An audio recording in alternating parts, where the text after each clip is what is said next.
Welcome to a One Storyteller, the place where real-life drama, injustice, and unexpected twists unfold before your eyes.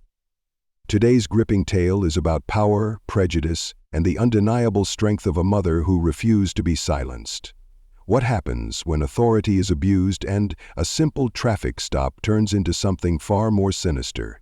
Stay with us, because this story will leave you outraged, inspired, and questioning everything about the justice system. Imagine this: an elderly black woman, a pillar of her community, coming home from a routine trip to the grocery store. She's done nothing wrong, yet flashing police lights suddenly illuminate her rearview mirror. Her heart pounds. Is this just a misunderstanding, or something far worse? Within minutes, she finds herself handcuffed on the sidewalk in front of her own home. The officers sneer, dismissing her pleas for an explanation. But what these officers don't know is that this woman is not just anybody. She's the mother of a federal prosecutor, and when she makes that fateful phone call, everything changes. This is the story of Eleanor Davis, a retired teacher, a community matriarch, and a woman who refused to be a victim. This is a story of how power can shift in an instant when the right people get involved. And this, dear listeners, is a story you won't forget. It was a quiet evening in a small suburban town, the kind of place where people prided themselves on knowing their neighbors. Ms. Eleanor Davis, a 72-year-old retired schoolteacher, had lived in her modest home for nearly 4 decades. She was respected, kind-hearted, and known for helping neighborhood kids with their studies. But on this particular evening, Eleanor's peaceful life would be turned upside down. As Eleanor returned home from grocery shopping, she noticed flashing red and blue lights in her rearview mirror.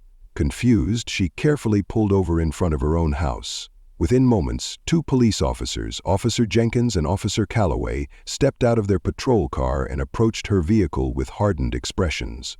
"Step out of the car, ma'am," Jenkins barked, his hand resting on his holstered gun. Eleanor's heart pounded. She had done nothing wrong. "May I ask why I'm being stopped, officers?" she asked politely, her voice steady but firm. "License and registration?" Calloway demanded, ignoring her question. Eleanor calmly reached into her purse and handed over the requested documents. The officers glanced at them, then exchanged a look that made Eleanor uneasy. Something wasn't right. "Ma'am, step out of the car," Jenkins repeated, this time with more force. "I don't understand. I live right here," Eleanor said, motioning to her house. "Step out now," Calloway said sharply. With a deep breath, Eleanor unbuckled her seatbelt and stepped onto the pavement. The evening air was thick with tension. Jenkins grabbed her arm, twisting it slightly as he pulled her toward the patrol car. "Hey, what are you doing?" she protested, wincing in pain.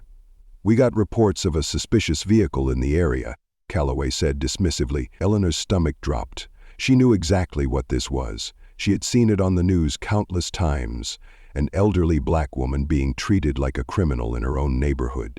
"Please, I'm just trying to get home. I've lived here for 40 years, she pleaded.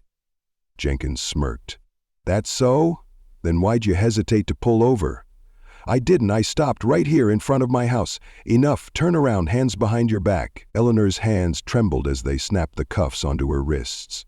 Humiliation burned in her chest as neighbors peeked out their windows, whispering among themselves. The game-changing phone call. And then she remembered. Her son. Her brilliant, accomplished son. Through gritted teeth she said, "I need to make a phone call." Calloway scoffed. "Yeah? And who are you gonna call?" Eleanor raised her chin. "My son, the federal prosecutor." The air shifted instantly. Jenkins and Calloway exchanged nervous glances, their arrogance faltering. The weight of those words hung thick in the air. Eleanor knew she had their attention now. Jenkins cleared his throat, suddenly less aggressive. Who exactly is your son?" Eleanor didn't waver. "Jonathan Davis, U.S. Federal Prosecutor for the Southern District." Calloway's smirk disappeared. The name was instantly recognizable.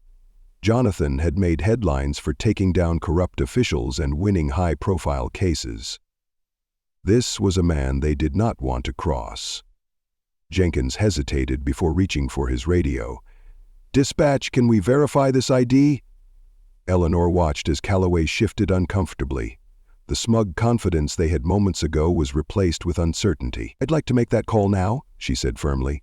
Calloway sighed and loosened the cuffs slightly. "Fine, but make it quick." Eleanor reached into her pocket with shaking hands and dialed her son's number. After 2 rings, a deep, authoritative voice answered. "Mom? Is everything okay?" "Jonathan," she breathed, relief washing over her. "I'm being detained outside my house for no reason." Silence. Then his voice sharpened. "By who?" She lifted her chin. "Officers Jenkins and Calloway."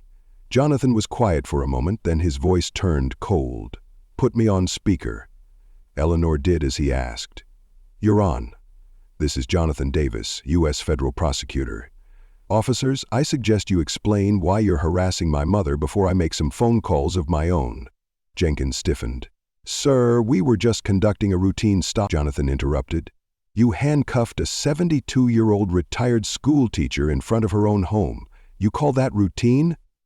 Calloway cleared his throat. We received a report of suspicious activity." Jonathan didn't let him finish. "Did she break a law? Do you have probable cause?" Neither officer spoke. "Here's what's going to happen," Jonathan continued. "You're going to take those cuffs off my mother. You're going to apologize, and then you're going to send me your badge numbers, because I will be filing a formal complaint with your department and the Civil Rights Division." Jenkins' face paled. "Sir, that won't be necessary." "Oh, it is. Believe me." Justice was set in motion, and Eleanor Davis knew that standing up for herself had made all the difference. How true. A one-storyteller, and just like that, the tables turned. What started as an unjust harassment quickly became a moment of reckoning. Eleanor Davis, a woman of wisdom, strength, and unbreakable spirit, refused to be another silent victim of racial profiling.